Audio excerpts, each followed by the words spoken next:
ஓம்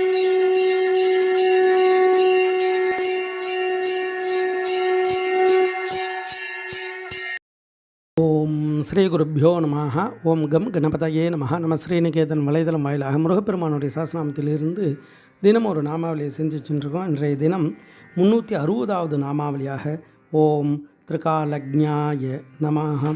முருகப்பெருமான இந்த நாமாவளி நிகழ்காலம், இறந்த காலம், வருங்காலம் என்ற 3 காலத்தையும் உணர்ந்திருப்பவருக்கு நமஸ்காரம் அப்படின்னு வர்ணிக்கிறது. முருகப்பெருமான் முக்கால வடிவமாகவே இருக்கார், முக்காலத்தையும் உணர்ந்தவராக இருக்கார். திரிகாலம் அப்படின்னா முக்காலமும்னு அர்த்தம். அந்த முக்காலம்ன்றது என்ன அப்படின்னா கடந்தது, நடப்பது, வரவிருப்பது. அதை தான் நம்ம இறந்த காலம், நிகழ்காலம், வருங்காலம் அப்படின்னு நம்ம சொல்கிறோம். ஒரு நாளைக்கே 3 காலங்கள் இருக்குது. அதாவது காலை, பகல், மாலை.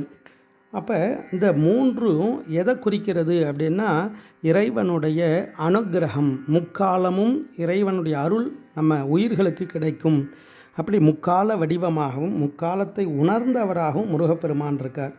அப்போ முருகனுடைய வழிபாடு செய்கிறவாளுக்கு இந்த முக்காலத்திலும் துன்பம்ன்றதே வராது. அப்போ துன்பத்தை போக்கி நமக்காக அனுக்கிரகம் பண்ணி தயாராக வச்சுருப்பார். எதிர்காலத்தையும் சரி, இறந்த காலத்தால் என்ன கிடைக்கும் அப்படின்னா ஞானமானது கிடைச்சிருக்கும். அப்போ அந்த ஞானத்தை தக்க வச்சுக்கலாம். இறந்த காலத்தில் நடந்த கஷ்டங்கள் அதை சுவாமி அழிச்சிடுவாராம். பாவங்கள் அதை அழிச்சிடுவாராம். அப்போ ஞானம் மட்டும் இருக்கும். அதனால தான் இறைவனை 3ஆக நம்ம பாவிக்கிறோம். சத்து, சித்து, ஆனந்தம். முருகப்பெருமானுக்கு சக்திகள் 2 பேர் இருக்கா அப்படின்னா இச்சா சக்தி, வள்ளி. இந்த பூமியில் நமக்கு என்னெல்லாம் வேணுமோ அதெல்லாம் கொடுக்கக்கூடியவள் இச்சா சக்தியாக இருக்கா. தேவலோக வாழ்க்கைக்கு கொடுக்கக்கூடிய கிரியாசக்தியாக தேவயானி இருக்கா. முருகப்பெருமான் எந்த நிலையிலும் எக்காலத்திலும் ஆனந்தத்தை கொடுக்கக்கூடிய ஞானமே வடிவமாக முருகன் இருக்கார். அப்படி இந்த 3 காலங்களாக 3 காலத்தை உணர்ந்தவராக, முக்காலத்தையும் உருவாக்கக்கூடியவராக, முக்காலத்தையும் அடியார்களுக்கு சாதகமாக்கக்கூடிய சக்தி வடிவமாக முருகன் இருக்கார். அதை தான் இந்த நாமாவளி அழகாக 3 காலத்தையும் உணர்ந்தவராக இந்த நாமாவளி முருகனை வர்ணிக்கிறது.